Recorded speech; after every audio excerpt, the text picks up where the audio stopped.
வணக்கங்க. நான் தனபால், ஒரு இயற்கை விவசாயி, சாத்தஞ்சேரி கிராமம், காஞ்சிபுரம் மாவட்டம். இது ஏற்கனவே நான் இந்த சேனலில், இந்த யூடியூப் சேனலில் இந்த ஆலை அழுக்கை பற்றி பேசியிருப்பேன். அதோட கூடுதல் தகவலை மீண்டும் நான் நினைவூட்ட விரும்புகிறேன். இந்த ஆலை அழுக்குன்றது சர்க்கரை ஆலை கழிவு தான் ஆலை அழுக்குன்னு இங்கே குறிப்பிடுறோம். இந்த சர்க்கரை அந்த கரும்புலேருந்து அந்த சர்க்கரை தயார் பண்ண பிறகு அது உபப்பொருளாக வருது பாருங்கள். அந்த உபப்பொருளாக வர்றதுல ஒன்று தான் இந்த ஆலை அழுக்கு.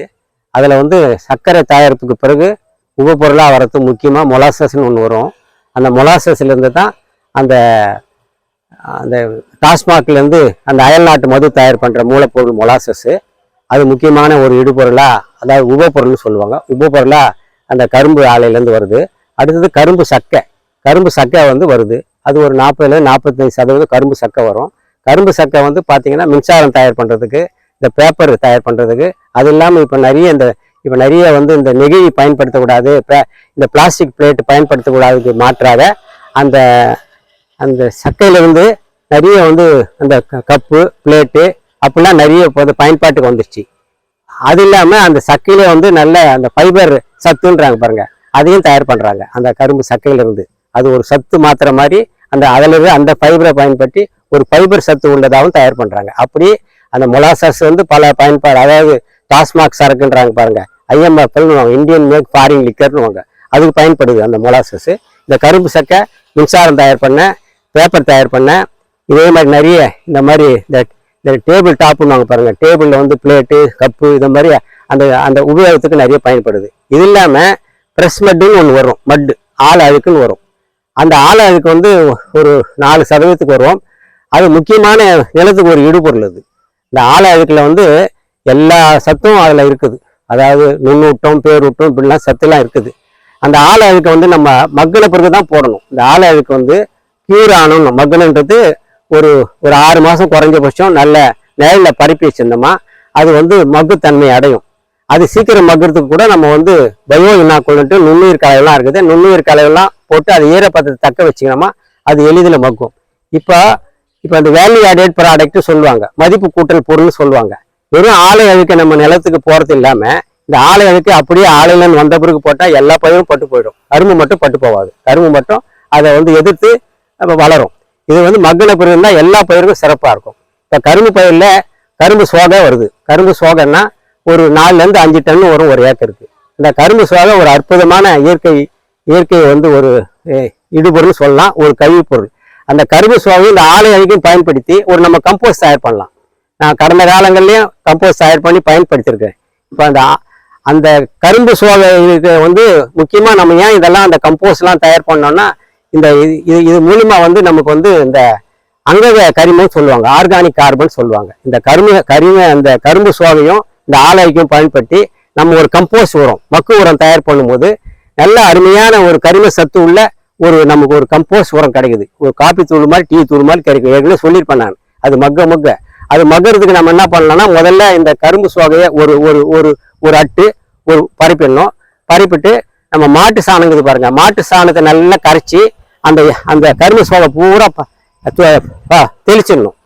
ஏன் தெளிச்சிடணும்னா அப்போதான் அந்த நுண்ணுயிர்களையும் அது இருக்கும், மண்புழுகளும் அதில் அதிகமாக வரும். அந்த மாட்டு சாணத்தினால நுண்ணுயிர் ஈர்க்குது தான். நுண்ணுயிர் இருந்தால் தானே அது மக்கும். அதனால அது மேலே நல்லா நம்ம இந்த ஆலை அழுக்க பரப்பணும். அதே மாதிரி ஒரு வருஷம் கரும்பு சோகை, அதுக்கு மேலே ஒரு ஆலை அழுக்கு, இப்படி மாட்டி நம்ம போட்டு இதை நம்ம ஒரு 6 மாதத்துல அருமையாக மக்கிறோம். சீக்கிரம் மக்கிறதுக்கு இதுக்கு பயோ இனாக்குள்ட்டு நிறைய கிடைக்குது. உயிரியல் ஆய்வு மையம் செங்கல்பட்டில் கூட தயார் பண்ணி கொடுக்குறாங்க. அந்த நுண்ணுயிர்களை நம்ம அந்த ஈரப்பதத்திலே நம்ம செலுத்தணுமா, இது விரைவில் மக்குத்தன்மை அடையும். இது ரொம்ப சிறப்பு என்னன்னா, இது ஒரு அங்கக கரிமம் அதிகமாக உள்ள ஒரு கம்போஸ்ட் வரும். நான் கரும்புக்கு பயன்படுத்தி ஒரு ஏரியாவில் ஒரு சிறப்பு வாய்ந்த ஒரு ரகம், அந்த ஏரியாவில் அந்த மண்ணில் 53 டன்னு தான் இது வரைக்கும் அதிகபட்சமாக பதிவாயிருக்குது மகசூல் பார்த்தா. இந்த கம்போஸ்ட் உரத்தை, இந்த ஆலை அழுக்கு, அந்த கரும்பு சோகை, இதை கம்போஸ்ட் பண்ணி இது தயார் பண்ணதில் நான் ஏற்கனவே டாக்டர் சோலையப்பன் செங்கல்பட்டில் இருக்காங்க, அவரை வச்சு தயார் பண்ணதா சொல்லியிருப்பேன். அதுதான் பல ஆண்டுகளுக்கு முன்னாடியே. அப்போ ஒரு கரும்பு ரகத்துக்கு COC 22 ஒரு கரும்பு ரகம். அந்த ரகத்துக்கு நாங்கள் பயன்படுத்தி பார்த்ததில் 53 டன் அதிகபட்சமா பதிவான இடத்துல யாரும் நம்ப முடியாத விஞ்ஞானிகளும் நம்ப மாட்டாங்க, யாரும் நம்ப மாட்டாங்க. 7 டன் வந்தது. நான் சரியான தகவலை தான் இங்க பதிவு பண்றேன். அப்ப இதுக்கு என்ன தெரிய வருதுன்னா, அந்த அங்கக கரிமம், இந்த அங்கக கரிமன்றது எவ்வளவு முக்கியம் பாருங்க, அங்கக இடுபொருள்கள் எவ்வளவு முக்கியம் பாருங்க. நீங்க என்னதான் வந்து செயற்கை உரங்களை நீங்க டன்னா கொட்டினா கூட மண்ணு தான் கெட்டு போகுமே தவிர, மண்ணு கெட்டு போய் மகசூல் அடிபட்டுருமே தவிர, அதனால நல்ல வளமான மண்ணா மாறாது, நல்ல பயிர் வளர்ச்சியா வளராது.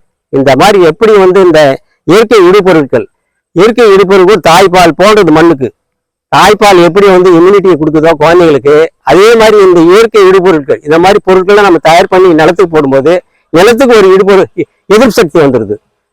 அதனால இப்ப நமக்கு ஒரு எதிர்ப்பு சக்தி வந்து அப்பா அம்மா மூலியமா வருது, இந்த தாய்ப்பால் மூலியமா வருது எல்லாம் சொல்றோம் இல்லையா.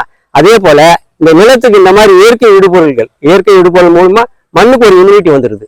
அதனால இந்த மாதிரி இந்த தாவர கழிவுன்றாங்க, தாவர கழிவு இல்ல, தாவர தங்கம். அது அந்த தங்கங்களை வேஸ்ட் பண்ணாம நீ கம்போஸ்ட் உரமா தயார் பண்ணி பயன்படுத்தினா, இதே வந்து இந்த மக்கு உரத்தையே வந்து கரும்பு மக்கு உரத்தை எந்த பயிர் வேணாலும் பயன்படுத்திக்கலாம். கரும்பு பண்ணும்போது அதிக மகசூல் வந்து நான் ஒரு பதிவு போடுறேன். இதை நீங்க எந்த மக்கு பொருள் வேணா தயார் பண்ணிக்கலாம். நீங்க வந்து பக்கத்துல வந்து இந்த வாழை மட்டை கிடைக்குதா, தென்னை ஓலை கிடைக்குதா, அதெல்லாம் பயன்படுத்தி இந்த ஆளை இதை போட்டு தென்னை மட்டைகளை மக்க வைக்கலாம். அந்த வாழை சருகுகளை மக்க வைக்கலாம். வாழை சருகுலாம் சீக்கிரம் மக்கிடும்.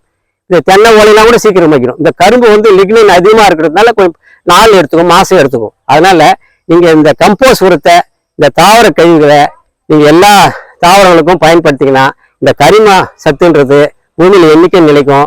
நீண்ட, அதாவது சஸ்டைனபிள் அக்ரிகல்ச்சர்னுவாங்க. இப்பெல்லாம் நிறைய பேர் விஞ்ஞானிகள்லாம் சஸ்டைனபிள் அக்ரிகல்ச்சர் இது தேவை, நீண்ட நாள் வேளாண்மை இது தேவைன்னு சொல்றாங்க.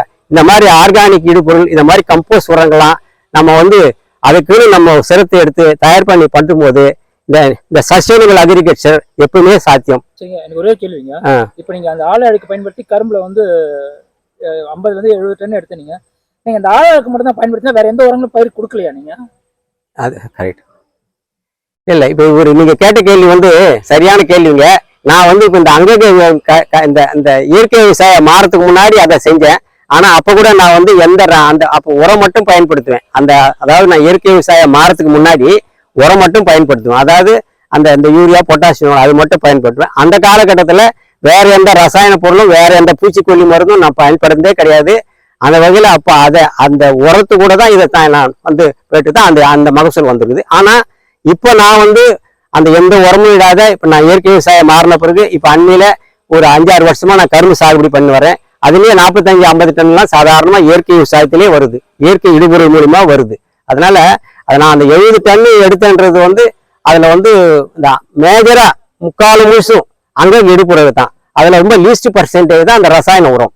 அதுல எந்த பூச்சிக்கொல்லி மருந்தோ, எந்த வேற ரசாயன அந்த சொல்லுவாங்களே பெஸ்டிசைட்ஸ், அதுவே பயன்படுத்தாத தான் அதை சாகுபடி பண்ணது. சரி, இது வந்து பயிருக்கு வளர்ச்சிக்கு மட்டும் தான், பூச்சிக்கெல்லாம் கூட இந்த பயன்படுத்துவாங்க? இது வந்து ஒரு நல்ல கேள்வி கேட்டீங்க.